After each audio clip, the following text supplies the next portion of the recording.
What up, everyone? DJ Nubis here with you in the Metal Time Radio podcast with a new episode of Lone Wolf with Dub. And I know, I've been talking for like over a month about doing the next episode on Anbach, which was voted. So I am going to get that out to you, I promise. However, just last night, I was just kind of perusing Tubi and watching different things, horror related and whatnot, just kicking back and killing time. And then I came across this movie that was from 1981 called Firecracker. And I never heard of it or seen it or anything. And thought, well, what the hell? Martial arts movie, let's check it out, right? So I go and I start watching it, and I'm thinking, well, this might be kind of cool to do for an episode on Level Dub, even though it's in English. It's an English movie. Directed by Cirio H. Santiago. Cast consists of Jillian Kesner, Darby Hinton, and Ray Alonzo. Plot is gorgeous martial arts instructor Suzanne Carter, played by Kesner, travels to Asia to find her sister, a journalist, who has gone missing. She soon discovers the local mafia is running drugs and guns through their martial arts tournament. After the police find her sister's dead body, Suzanne goes on a rampage of revenge against her killers. And so I tried to reach out to Rick Myers, who has a lot of knowledge with martial arts and a lot of background in that industry. So he's probably pretty busy, didn't see my message or whatever, and just couldn't get back in time for this. But maybe he'll pop in with a comment to give me any added info, because I was trying to see if I can find some more background on Jillian Kesner's resume for martial arts. She apparently is a karate champ. I just don't know much details of that. But yeah, basically what you have here is she's playing Suzanne Carter, who loses touch with her sister, who's a journalist, trying to unravel this tournament by this group of mafia people, kind of spearheaded by one particular martial artist named Chuck Connor. And at the beginning, we see Chuck. Like every night or so, they have these fights. It's almost like it's like a kumite, but not a kumite. But it is to the death. And so we see early on Chuck gets rid of one of his opponents pretty graphically. Like the blood and gore in this is pretty outstanding, actually. But yeah, Suzanne ends up showing up there, and so she's trying to infiltrate this club where the arena is, and try to get on the inside without being detected. And of course, the police are trying to figure everything out with the sister and everything else. It has a great 80s soundtrack, which is kind of cool. It works out very well throughout the mixture of this movie. We kind of follow along, and there's interesting thing down. This is part of the reason why I wanted to pick Rick's brain a little bit. There was a scene in the bar early in the film where Suzanne kind of hooks up with Ray Malonzo's character, and then the bartender, who's like this big white dude, and they're fighting these like local thugs or whatever. And there's this like scene where she jumps up on a pool table and then does a backflip, but I could have swore that it was a stunt double and a guy in a wig, because it really looked like it.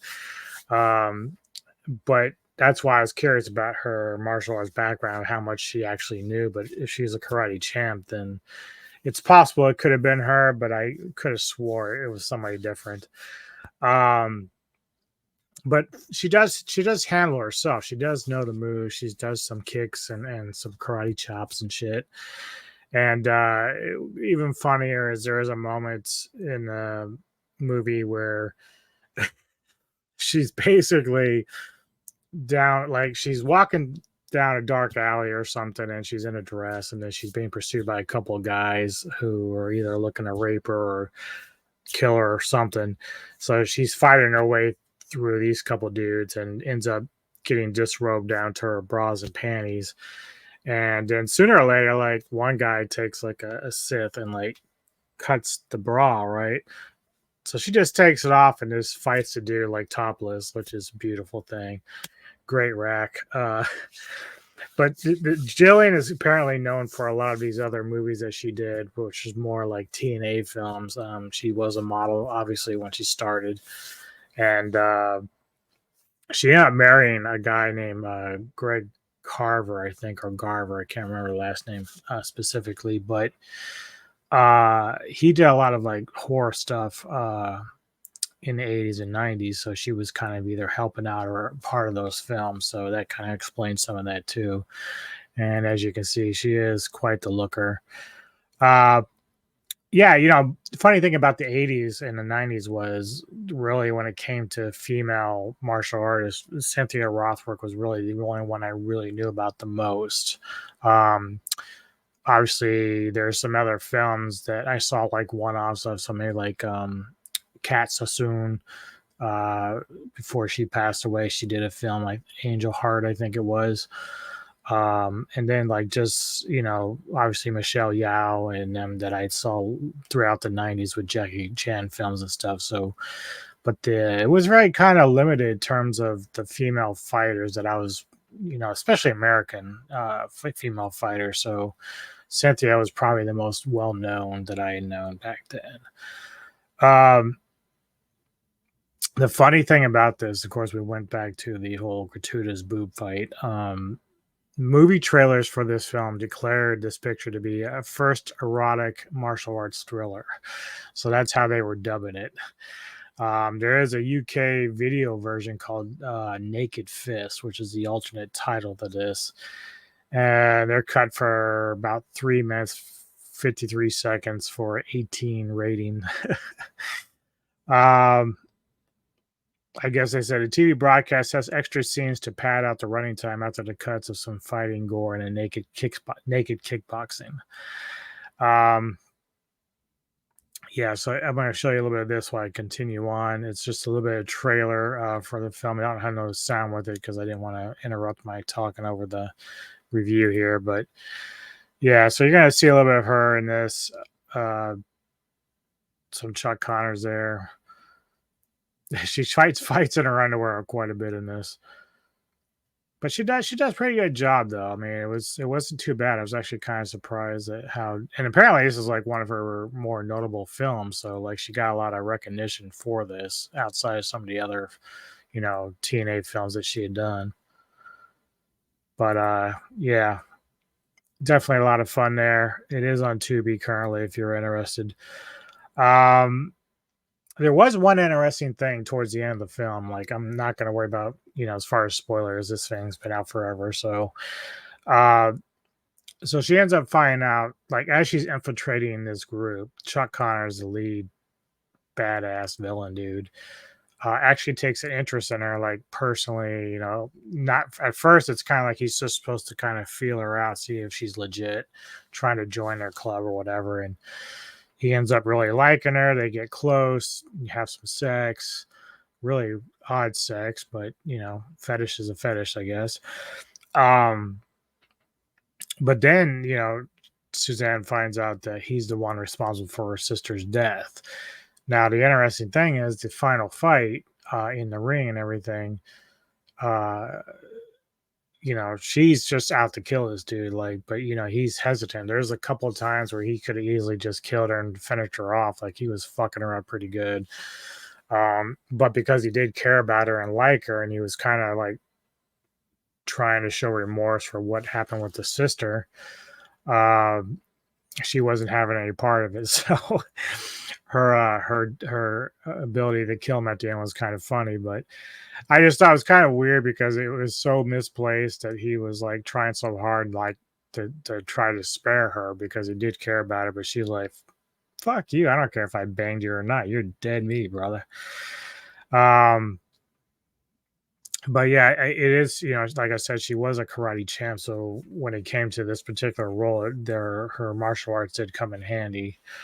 Unfortunately, in 2007, she did pass away.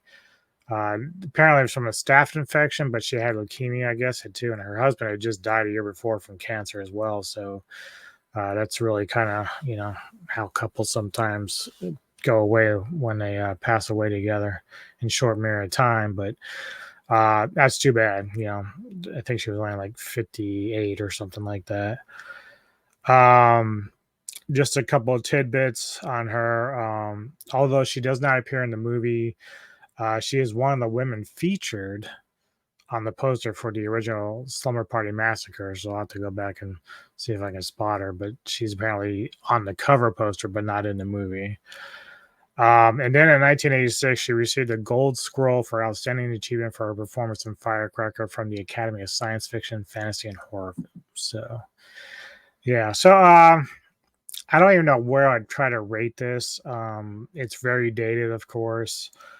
The choreography is not like the most stellar. I mean, you can argue the guys at the beginning and Chuck Connor and them, they kind of know what they're doing a little bit better in that sense. At least it looks a little more fluid and works together a little more. But I don't know. I'd say it's probably decent 5 or 6 out of 10. It's definitely it's got some issues, but it was low budget when it was made, I'm sure. But it was still entertaining. I still kind of dug it a little bit. Maybe something I own it because you can say it's kind of rare. So, anyway, that is it for Firecracker 1981. Check it out. It's on Tubi, free if you got the app. And then let me know your thoughts, man. If you've seen it or if you're going to check it out, let me know what your thoughts on it, what you thought about it. And yeah, I'll see you next time here on the Metal Time Radio Podcast.